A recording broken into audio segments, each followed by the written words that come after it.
Myself Sushant Singh, PGT Chemistry of US Academy and Institute, Gorakhpur. Good morning students. ठीक है, मैंने आप लोग को स्ट्रक्चर ऑफ एटम के 2 वीडियोस दे दिए थे। पहले वीडियो में मैंने discovery of electron, proton, neutron हल्का फुल्का बताया था। उसके बाद मैंने उसी पहले वीडियो में रदरफोर्ड्स मॉडल को एक्सप्लेन किया था और ड्रॉबैक बताया था। फिर मैंने सेकेंड वीडियो में लेके आया था आपका सेकेंड वीडियो मैंने आपको बताया था इलेक्ट्रोमैग्नेटिक वेव्स और मैकेनिकल वेव्स के बारे में थोड़ा बहुत। ठीक है, और आज जो है उसी इलेक्ट्रोमैग्नेटिक रेडिएशन को, इलेक्ट्रोमैग्नेटिक वेव थ्योरी को बहुत डिटेल से एक्सप्लेन करूंगा। ठीक है, अरे सेकंड में मैंने मोजले एक्सपेरिमेंट भी बताया था। सेकंड में उसी में मैंने isobar, isotope, isotones, iso electronic भी समझाया था। एक्सरे क्या होता है थोड़ा बहुत उसके बारे में बताया था। तो वहीं पर एक वर्ड आया था इलेक्ट्रोमैग्नेटिक रेडिएशन। अच्छा, ये जो EWT है आप लोग फुल फॉर्म लिख लेंगे, बोर्ड हम मेरा लिमिटेड है, इसे पूरा लिखा नहीं हूं। इलेक्ट्रोमैग्नेटिक वेव थ्योरी, EWT का फुल फॉर्म क्या हो गया? Electromagnetic wave theory. और यहाँ क्या लिखा हुआ है? Electromagnetic radiation. ये जो भी लिखा अभी इसको एक्सप्लेन करूंगा। ठीक है, अच्छा, कल मैंने अपने सेकंड वीडियो में ये आपको बताया था कि जब भी किसी कोई पार्टिकल मूव करता है, आपको पता है सॉलिड्स के जिन छोटे छोटे एटम से ये बना हुआ है, कोई भी सॉलिड हो या कोई भी चीज हो, उसके पार्टिकल्स या तो मोशन करते हैं या तो वाइब्रेट करते हैं। अगर गैस और लिक्विड के पार्टिकल होंगे तो मोशन करेंगे। आप देखते होंगे लिक्विड फ्लो करता है, गैस के मॉलिक्यूल बहुत तेजी से उड़ते रहते हैं। लेकिन अगर सॉलिड का पार्टिकल होगा तो क्या करेगा? वाइब्रेट करेगा। मैं इसको ऐसे उछाल दिया तब भी क्या हो गया? बोलिए, मोशन हो गया। मतलब कहने का मतलब क्या है कि कोई भी पार्टिकल ये मोशन करता ही रहेगा।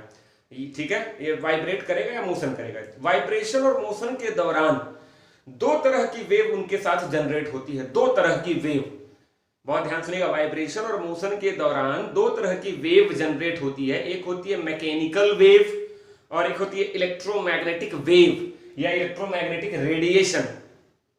जैसे मैंने सेकंड वीडियो में एग्जांपल दिया था कि अगर एक पत्थर का टुकड़ा आप तालाब में चलाकर मारिए तो आप देखेंगे जहां पर पत्थर का टुकड़ा जाके टकराया वहां के पानी, वहां के वाटर मॉलिक्यूल्स के क्या हुए बोलिए? मोशन में आए। जैसे ही मोशन में आप देखते होंगे गोल गोल सर्कुलर तरंगे ऐसे किनारे तक जाती हैं। कभी भी गांव में रहे होंगे, गांव पे नहीं भी रहे होंगे, अपने घर में एक टप पानी भर के आप छोटा सा एक कंकड़ का टुकड़ा पटकीगा तो आप देखेंगे ऐसे ऐसे तरंगे निकलती हैं, छोटी होते होते बड़ी होती जाती हैं और किनारे तक चली जाती हैं। सोचिए, पत्थर आपने बीच में मारा लेकिन उसकी हलचल कहां तक चली गई? किनारे तक चली गई। यह भी एक तरह की वेव है, पार्टिकल के मोशन से जनरेट हुई एक वेव है। इस वेव को आप क्या कहेंगे? इस वेव को आप कहेंगे मैकेनिकल वेव। बोले क्या कहेंगे? Mechanical wave. ठीक है, जब किसी वेव के ट्रांसमिशन के लिए, जब किसी रेडिएशन के ट्रांसमिशन के लिए किसी एक मीडियम की आवश्यकता हो, किसी एक मीडियम, भाई तालाब जहां तक पानी था वहीं तक वो ट्रांसमिट हुआ, यानी पानी के थ्रू वो ट्रांसमिट हुआ। एक मीडियम की आवश्यकता हो then that is called mechanical wave, और किसी मीडियम की आवश्यकता ना हो then that is called electromagnetic radiation. जैसे सन से तमाम तरह की लाइट और तमाम तरह के रेडिएशन हमारे अर्थ पे आते हैं। आपको पता है सन और अर्थ के बीच में बहुत बड़ा वैक्यूम भी है। वैक्यूम से ट्रैवल करते हुए हम तक पहुंच जाते हैं। देयर इज नो मीडियम, मतलब मीडियम ही नहीं है कई करोड़ किलोमीटर तक, फिर भी वो रेडिएशन हम तक पहुंच जाते हैं ऐसे। अच्छा, आपको पता है हमारे सन में क्या हो रहा है? सन क्या है? सन क्या है? मैटर है, मैटर है, पार्टिकल है, उसमें हलचल हो रही है, मोशन हो रहा है, वाइब्रेशन हो रहा है, और उस वाइब्रेशन की वजह से उसके अंदर से क्या निकल रही है? इलेक्ट्रोमैग्नेटिक रेडिएशंस, जिनके ट्रैवल करने के लिए किसी मीडियम की आवश्यकता नहीं। यानी पार्टिकल के मोशन से ही 2 तरह की वेव जनरेट हुई, मैकेनिकल और इलेक्ट्रोमैग्नेटिक। थोड़ा फिजिक्स में आपको पढ़ा रहा हूं लेकिन है केमिस्ट्री से रिलेटेड, ध्यान दीजिएगा।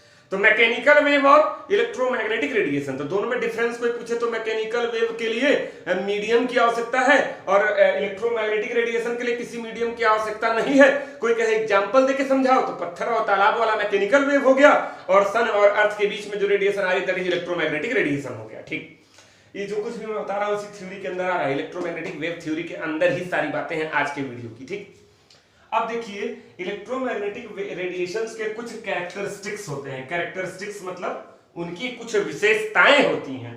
विशेषता number 1, property number 1, consist of electric field. EF का मतलब इलेक्ट्रिक फील्ड और MF का मतलब मैग्नेटिक फील्ड। कंसिस्ट ऑफ, कौन consist of? Electromagnetic radiation consist of electric field and magnetic field that oscillate in the direction perpendicular to each other and perpendicular to the direction in which the wave is traveling. जैसे आप लोग पढ़े होंगे physics में Fleming का बाएं हाथ का नियम, दाएं हाथ का नियम, right hand rule, left hand rule. मुझे नहीं आता फिजिक्स, मुझे बस केमिस्ट्री आती है। मैंने ऐसे किया, अगर कोई वेव, अगर कोई पार्टिकल मोशन में है तो उसके साथ तुरंत वेव जनरेट होगी, तुरंत वेव जनरेट होगी। अगर मीडियम है, अगर उसको मीडियम मिलेगा तो मैकेनिकल वेव जनरेट होगी। अगर मीडियम नहीं मिलेगा तो कौन सी वेव जनरेट होगी? इलेक्ट्रोमैग्नेटिक रेडिएशन जनरेट होगी। मान लीजिए कोई पार्टिकल मोशन में है तो इलेक्ट्रोमैग्नेटिक रेडिएशन जनरेट हुई और इस डायरेक्शन में वो मूव कर रही है, इस डायरेक्शन में, तो उसके साथ दो फील्ड भी जनरेट होंगे, एक इलेक्ट्रिक फील्ड और एक मैग्नेटिक। अच्छा देखो, मैग्नेटिक फील्ड इस डायरेक्शन के क्या है? 90 डिग्री परपेंडिकुलर। इलेक्ट्रिक फील्ड की इसके डायरेक्शन के क्या है? 90 डिग्री। ये मैं फ्लेमिंग का रूल नहीं बता रहा हूं, मैं आपको ये लाइन समझा रहा हूं, भले उन्हीं की तरह कॉपी कर रहा हूं लेकिन लाइन समझा रहा हूं। तो ये भी कौन सी डिग्री का एंगल है? 90, और ये भी कौन सा है? 90। इस डायरेक्शन में वेव अब हमारी चल रही है और ये इलेक्ट्रिक फील्ड मैग्नेटिक फील्ड दोनों इससे कितने डिग्री पे है? बोलिए 90। तो consist of electric field and magnetic field that oscillate in the direction perpendicular to each other and perpendicular to the direction in which the wave is traveling। मतलब अगर कोई वेव ऐसे ट्रेवल कर रही है, साइनोसॉइडल वेव आप पढ़े होंगे, ठीक है? तो ऐसे ऐसे ऐसे ऐसे अगर कोई वेव ऐसे ट्रेवल कर रही है, अभी बता रहा हूं आपको, ठीक है? तो अगर कोई वेव ऐसे ट्रेवल कर रही है इस डायरेक्शन, ये डायरेक्शन है वेव के ट्रेवल करने का, ठीक है? ये डायरेक्शन है आपके वेव के ट्रेवल करने का, ये डायरेक्शन। तो ये देखिए, ये जो डॉटेड लाइन है ये रिप्रेजेंट कर रहा है मैग्नेटिक फील्ड को, और ये जो डार्क लाइन है ये रिप्रेजेंट कर रहा है इलेक्ट्रिक फील्ड को। तो ये आपका इलेक्ट्रिक फील्ड हो गया, ये आपका मैग्नेटिक फील्ड हो गया, ठीक है? दोनों 90 डिग्री पे बना रहे हैं एंगल, सारे के सारे 3D फिगर है, सारे के सारे 90 डिग्री पे हैं, कोई दिक्कत नहीं है, और वेव ऐसे ऑसिलेट कर रहा है।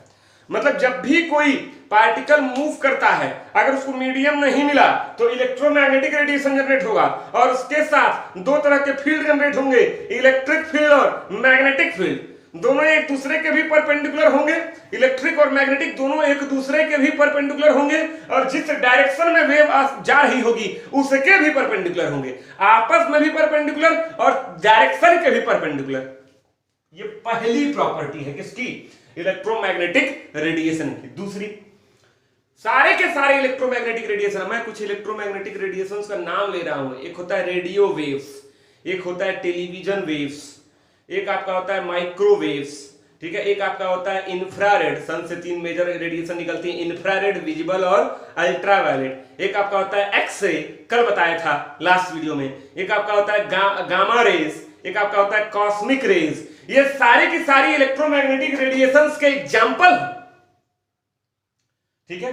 और इन सबकी वेलोसिटी होती है 3 × 10⁸ मीटर पर सेकेंड। 3 × 10⁸ मीटर पर सेकेंड। दुनिया में, ब्रह्मांड में जितनी भी इलेक्ट्रोमैग्नेटिक रेडिएशंस होती हैं सबकी वेलोसिटी होती है 3 × 10⁸ मीटर पर सेकेंड। एक सेकेंड में इतना मीटर वो ट्रैवल कर जाती हैं। तो ये सेकंड कैरेक्टरिस्टिक हो गई किसकी? इलेक्ट्रोमैग्नेटिक रेडिएशन की। आगे बढ़ते हैं, third, do not require any medium. अरे भाई डेफिनेशन में ही बता दिए हैं, इसके प्रोपेगेट करने के लिए, इसके मूव करने के लिए किसी मीडियम की आवश्यकता नहीं। मीडियम अगर मिल गया, मीडियम अगर मिल गया, then that is mechanical wave, not electromagnetic radiation. आगे बढ़ते हैं, फोर्थ। अच्छा, according to electromagnetic wave theory, EWT, according to electromagnetic wave theory, a body should emit radiation of same wavelength. अगर किसी बॉडी को, मान लीजिए यही है या कोई मेटल का टुकड़ा है, अगर किसी बॉडी को हम अलग अलग टेम्परेचर पर गर्म करें, एक बार 20 डिग्री सेल्सियस पे, एक बार 40 डिग्री सेल्सियस पे, एक बार 100 डिग्री सेल्सियस पे, एक बार 500 डिग्री सेल्सियस पे, अलग अलग टेम्परेचर पे गर्म करें, तो उसके अंदर से निकलने वाली रेडिएशंस की वेवलेंथ क्या होगी? सेम। ऐसा मैं नहीं कह रहा हूं, इलेक्ट्रोमैग्नेटिक वेव थ्योरी कह रही है। इलेक्ट्रोमैग्नेटिक वेव थ्योरी क्या कहती है कि अगर किसी भी पीस को, किसी भी बॉडी को अलग अलग टेम्परेचर पे आप गर्म करेंगे, on heating at different temperature, तो उससे निकलने वाली रेडिएशंस की वेवलेंथ क्या होगी? सेम होगी। यहां देखिए मैंने छोटा सा लिखा है कलर। अभी आगे मैं आपको पढ़ाऊंगा, आज के वीडियो में नहीं, मतलब नेक्स्ट वीडियो में, स्पेक्ट्रम। इस स्पेक्ट्रम में आपको पता होगा विजिबल रेडिएशन में कितने कलर होते हैं? 7। VIBGYOR, violet, indigo, blue, green, yellow, orange, red, 7 colours होते हैं। सातों की वेवलेंथ क्या होती है, अलग अलग होती है। तो वेवलेंथ का मतलब आप कलर भी बोल सकते हैं। अगर कोई एक पर्टिकुलर वेवलेंथ होगा तो उसका अपना एक पर्टिकुलर कलर होगा, ठीक है। तो क्या कहा, अलग अलग टेम्परेचर पे गर्म करोगे तो जो रेडिएशन निकलेगी उसका जो वेवलेंथ होगा, लकड़ी जलाते हो तो अंदरवा से हीट निकलता है, और देखो लाइट निकलता है, अंधेरा कमरा में लकड़ी जलाओ लाइट निकलता है नहीं निकलता है, लकड़िया को गर्म की रेडिएशन निकला कि नहीं निकला, दैट इज इलेक्ट्रोमैग्नेटिक रेडिएशन। तो अगर इलेक्ट्रोमैग्नेटिक रेडिएशन निकलेगा तो उसके अंदर क्या होंगे, डिफरेंट सेम वेवलेंथ होंगे अलग अलग टेम्परेचर पे, सेम कलर मिलेगा अलग अलग टेम्परेचर पे। लेकिन ऐसा ये मैं नहीं कह रहा हूं, ये इलेक्ट्रोमैग्नेटिक वेव थ्योरी कह रही है। मैं आपसे बता दूं ये फोर्थ पॉइंट गलत है, लेकिन ये इलेक्ट्रोमैग्नेटिक वेव थ्योरी कहती है। आप लोहे के टुकड़े को हाई टेम्परेचर पे गर्म करी जाते हो, पहले वो क्या होता है, रेड, फिर कुछ देर बाद आप देखेंगे ऑरेंज, फिर कुछ देर बाद आप देखेंगे येलो, फिर कुछ देर बाद आप देखेंगे व्हाइट। मतलब एक ही लोहे की रॉड का अलग अलग टेम्परेचर पे कलर क्या होता है, चेंज होता है। मतलब वो लोहे की रॉड अलग अलग टेम्परेचर पे अलग अलग वेवलेंथ वाले रेडिएशंस एमिट करती है। आप घर पे देखे नहीं, कभी हीटर जलाइए, देखिए शुरू में रेड होता है, कुछ देर बाद ऑरेंज हो जाता है, कुछ देर बाद येलो हो जाता है, और बहुत देर चला दो तो व्हाइट टाइप से लगने लगता है। कलर चेंज हो रहा है, कलर चेंज हो रहा है, मतलब उसके अंदर से निकल, भाई उसके अंदर से जो रेडिएशन निकलती है वही हमारे आंख से टकराती है, तभी तो हमको वो कलर दिखाई देता है। ये कलर फिनोमिना है, अलग टॉपिक है, ठीक है। तो उसका कलर बदल रहा है, मतलब उसके अंदर से एमिट होने वाली वेवलेंथ भी क्या है, अलग अलग है, अलग अलग टेम्परेचर पे अलग अलग है। ये हकीकत है, ये सच है। लेकिन इलेक्ट्रोमैग्नेटिक वेव थ्योरी कहता है कि अलग अलग टेम्परेचर पे गर्म करोगे तो उसका जो वेवलेंथ होगा वो क्या होगा, सेम होगा। ये गलत है, ठीक है।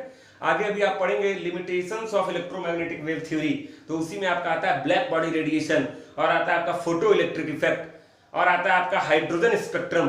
तो ये सारी चीजें क्या थी, ड्रॉबैक थी किसकी, इलेक्ट्रोमैग्नेटिक वेव थ्योरी की, जो इलेक्ट्रोमैग्नेटिक वेव थ्योरी को सही नहीं मानती थी, ठीक है।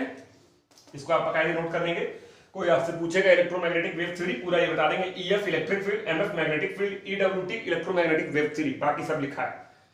ये डायग्राम भी आप दिखा सकते हैं, डॉटेड वाला नीचे है, इसको मैग्नेटिक फील्ड को रिप्रेजेंट कर रहा है, डार्क लाइन जो है ये इलेक्ट्रिक फील्ड को रिप्रेजेंट कर रही है, और ये जो ऐसे दिखाया है ये डायरेक्शन ऑफ इलेक्ट्रोमैग्नेटिक रेडिएशन।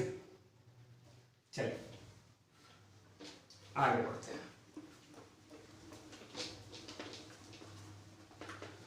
ठीक है, अब देखिए अगला टॉपिक आपका आता है, अभी कुछ देर पहले मैंने रेडिएशन की बात की, ठीक है। कुछ टर्म्स मैं यहाँ पे आपसे पूछूंगा रेडिएशन की बात की। आपने देखा होगा इलेक्ट्रोमैग्नेटिक रेडिएशन ऐसे मूव कर रही है। अब मैं सिंपल रेडिएशन की बात कर रहा हूं। जो टॉप पॉइंट होता है इसको क्या बोलते हैं, क्रेस्ट। जो बॉटम होता है इसको ट्रफ, ठीक है। टॉप पॉइंट को आप क्या बोलते हैं, क्रेस्ट, और बॉटम पॉइंट को आप क्या बोलते हैं, ट्रफ, TROUGH। स्पेलिंग में चेक कर रहा था कि स्पेलिंग सही है गलत है, ठीक है। अब देखिए इसको क्या बोलते हैं, कोई कहता है कि इसको क्या बोलते हैं, इसको बोलते हैं नोड। क्या बोलते हैं, नोड। इलेक्ट्रोमैग्नेटिक रेडिएशन की बात कर रहे हैं। अब इसमें कुछ वर्ड्स आते हैं। पहला वर्ड, अगर आपसे कोई पूछे वेवलेंथ क्या है, वेवलेंथ, इसको रिप्रेजेंट करते हैं लैम्डा से, बाकायदे नोट करते रहिएगा वेवलेंथ, इसी में मैं आपको सब समझाऊंगा। तो दो टॉप का मतलब दो क्रेस्ट के बीच की दूरी लैम्डा होती है, या दो बॉटम, मान इसको और बना दिए, दो बॉटम दो ट्रफ के बीच की दूरी भी लैम्डा होती है, मतलब ये भी लैम्डा है ये भी लैम्डा है। और दो नोड, ये नोड और ये भी नोड, दो नोड का डबल कर दो भाई, इसका डबल कर दो, ये प्लस ये, तो ये भी दूरी क्या होती है, लैम्डा होती है। मतलब wavelength lambda is equal to distance between two consecutive crest, या distance between two consecutive trough, या 2 इंटू डिस्टेंस बिटवीन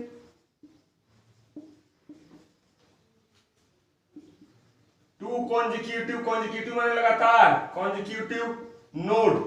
याद रखिएगा ये आपकी इलेक्ट्रोमैग्नेटिक रेडिएशन है। वेवलेंथ का मतलब वेव की लंबाई, वेव की वह लंबाई जिसमें वो अपना एक साइकिल पूरा कर ले।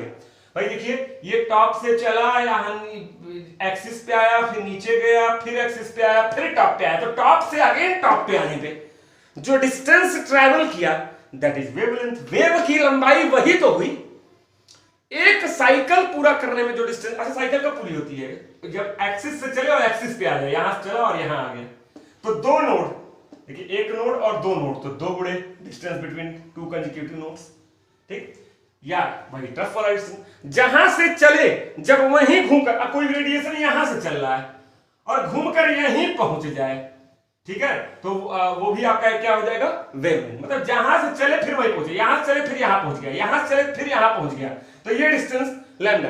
तो वेवलेंथ का मतलब वेव की लंबाई, दो लगातार ट्रफ, दो लगातार क्रेस्ट, या दो नोड के बीच के डिस्टेंस का डबल, इसी को बोलते हैं क्या, वेवलेंथ। तो ये पहला पॉइंट आपका हो गया वेवलेंथ। आगे बढ़ते हैं, बताएं कई पॉइंट मुझे समझाना, इसको नोट करते रहेंगे। पहला पॉइंट था, दूसरा पॉइंट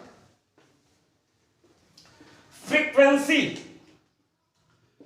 फ्रीक्वेंसी, चलो बताओ, फ्रीक्वेंसी को रिप्रेजेंट करते हैं, कल कई बार बताया था मैंने, न्यू, वी की तरह लिखते हैं और इसको पढ़ते हैं N U, nu, nu frequency.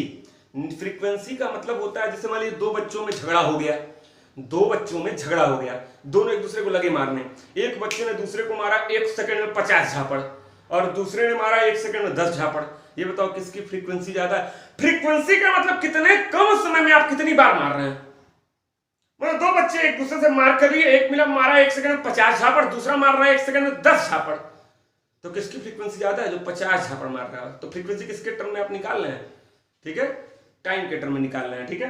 तो फ्रीक्वेंसी को न्यू से रिप्रेजेंट करते हैं और न्यू इज इक्वल टू एक फार्मूला होता है c बाई लैम्डा, जहां पर c क्या है, वेलोसिटी ऑफ लाइट, लाइट मतलब electromagnetic radiation, velocity of light, इसकी वैल्यू कितनी होती है, 3 × 10⁸ मीटर पर सेकेंड, ठीक है, 3 × 10⁸ मीटर पर सेकेंड, ये इसकी वेलोसिटी होती है, इसको आप नोट कर लेंगे, ठीक है। और देखिए लैम्डा क्या है, वेवलेंथ है, तो ये आपका हो गया क्या, फ्रीक्वेंसी, कि 1 सेकंड में कितना वेव पास कर रहा है, 1 सेकंड में कितना वेवलेंथ पास कर रहा है। दो तरह की रेडिएशन है, दोनों का वेवलेंथ अलग अलग है। एक जो है रेडिएशन वो 1 सेकंड में 10 वेवलेंथ पार हो गई और दूसरी 6, तो आप कहेंगे किसकी फ्रीक्वेंसी ज्यादा है, जो 10 वेवलेंथ पार हो गई। वेवलेंथ पार होने का मतलब ये डिस्टेंस की बात कर रहे हैं, इतना 10 बार पार हो गई 1 सेकंड में, ठीक है, तो ये हो गई आपकी फ्रीक्वेंसी। तीसरा मिटाते हैं फ्रीक्वेंसी, ये फार्मूला जरूर नोट कर लेंगे, सी का मतलब वेलोसिटी ऑफ लाइट। आगे बढ़ते हैं, तीसरा आपका आता है वेव नंबर। वेव नंबर को रिप्रेजेंट करते हैं न्यू बार, न्यू बार, BAR बार, न्यू बार, ऊपर ऐसे डैश लगा दिए न्यू बार, और इसी इक्वल टू होता है 1 बाई लैम्डा। ये 1 मीटर, सेंटीमीटर, किलोमीटर कितने में भी हो सकता है, नॉर्मली सेंटीमीटर में किताबों में लिखा होता है 1 सेंटीमीटर डिवाइडेड बाई लैम्डा। मतलब मान लीजिए 1 सेंटीमीटर का मैंने ये डिस्टेंस ले लिया है, 1 सेंटीमीटर है, कितना बोलो 1 सेंटीमीटर, मैं थोड़ा बड़ा दिख रहा हूं, मान लो ये 1 सेंटीमीटर है। अरे भाई वेवलेंथ बहुत कम होता है, वेवलेंथ एंगस्ट्रॉम में होता है, तो 1 सेंटीमीटर को इतना बड़ा बना रहा हूं, आपके इतना बड़ा 1 सेंटीमीटर का, तो मैं एक अंदाजा अप्रॉक्स मैं ये मान के चलो, मान रहे हैं कि ये 1 सेंटीमीटर है। अच्छा कोई वेव यहां से चलना शुरू की, 1 oscillation, 2 oscillation, 3 oscillation, 4 oscillation, 5 oscillation, बताइए यहां से यहां जाने में कितना ऑसिलेशन कंप्लीट हुआ, कितना लैम्डा पार किया, 1 लैम्डा, 2 लैम्डा, 3 लैम्डा, ये लैम्डा है, ध्यान दीजिएगा, 4 लैम्डा, 5 लैम्डा, कितना लैम्डा, कितना वेवलेंथ पार हुआ 1 सेंटीमीटर में, 5। तो बताइए वेव नंबर क्या हो जाएगा, 5। तो वेव नंबर का हो तो 1 सेंटीमीटर में कितने लैम्डा पार हो रहे हैं, दैट इज वेव नंबर। कहीं सर फ्रीक्वेंसी में भी आप यही बता दें, वहां 1 सेकंड में बोले थे, 1 सेकंड में कितने लैम्डा पार हो रहे हैं, दैट इज फ्रीक्वेंसी, और 1 सेंटीमीटर में कितने लैम्डा पार हो रहे हैं, that is wave number. 1 second time में कितने लैम्डा पार हो रहे हैं, दैट इज फ्रीक्वेंसी, और 1 सेंटीमीटर यानी लेंथ में, डिस्टेंस में कितने लैम्डा पार हो रहे हैं, दैट इज वेव नंबर। तो कंफ्यूज नहीं होना, इसलिए न्यू से रिप्रेजेंट किया, बस वहां न्यू लिखे थे, यहां न्यू बार लिख दिए, वो टाइम के रिस्पेक्ट में था, ये डिस्टेंस के रिस्पेक्ट में है। तो 3 चीज हो गई, आपका वेवलेंथ, दूसरा आपका फ्रीक्वेंसी, तीसरा आपका वेव नंबर। चौथा बताए, ठीक है, चौथा आपका आता है एक वर्ड एम्पलीट्यूड। एम्पलीट्यूड की आपको कोई खास जरूरत नहीं पड़ेगी, ये फिजिक्स में इसकी जरूरत पड़ती है, एम्पलीट्यूड, लेकिन बता दे रहे हैं, इसको रिप्रेजेंट करते हैं ए से। ये जो मैक्सिमम डिस्टेंस होता है एक्सिस से ट्रफ का हाइट, क्रेस्ट का हाइट, या ट्रफ का डेप्थ, ये डेप्थ है और ये हाइट है। तो एक्सिस से क्रेस्ट का हाइट या ट्रफ का depth, that is called a का मतलब एम्पलीट्यूड, ए का मतलब एम्पलीट्यूड। तो ये चीज हो गया एम्पलीट्यूड, मतलब इसको आप लिख सकते हैं this is equal to height of crest, height of crest या depth of trough, TROUGH spelling, ठीक है, ये आप नोट कर लेंगे, ठीक।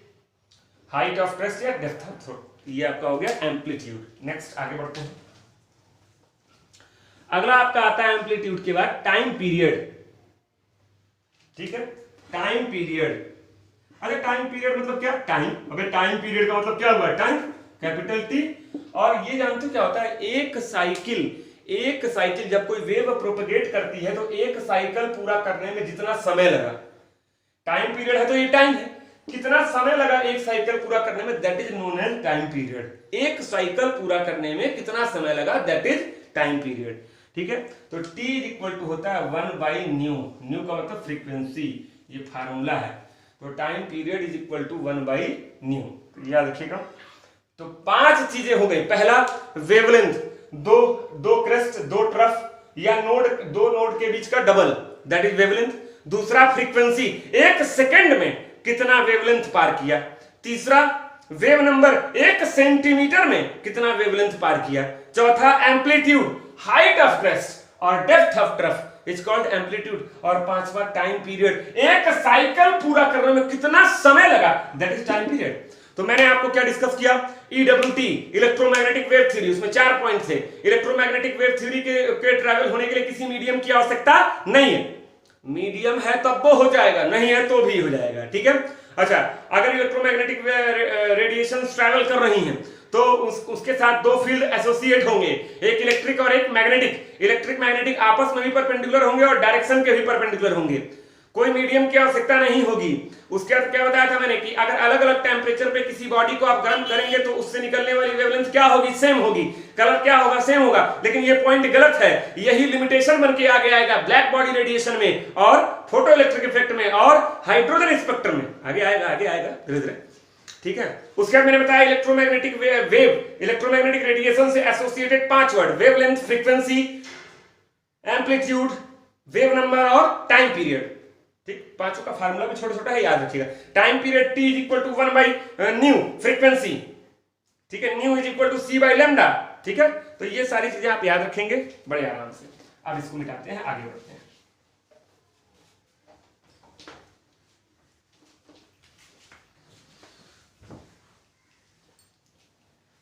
ठीक है, तो चलिए आज के इस वीडियो में मैंने सोचा था एक टॉपिक और प्लैंक्स क्वांटम थ्योरी कवर कर लूंगा, लेकिन मुझे लगता है 15-20 मिनट का ये वीडियो बन गया है। तो अभी कुछ देर में ही फिर मैं तुरंत प्लैंक्स क्वांटम थ्योरी लेके आऊंगा और उसमें आप लोग को कुछ चीजें डिस्कस करूंगा, ठीक है।